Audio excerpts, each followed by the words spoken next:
answer your question. Ibig kong sabihin ang military, well, it's an option sa military. One, they just can sit there sa upuan nila, doon sa bukid, maglinis ng baril. Magsabi lang sila na we are not anymore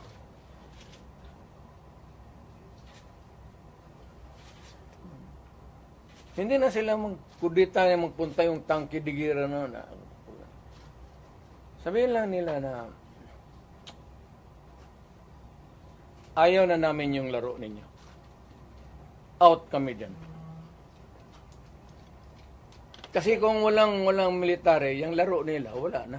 What do you mean out, Mayor? Getting out means I don't know. Basta hindi yan kudita, hindi yan ano. Basta sabi lang ng military.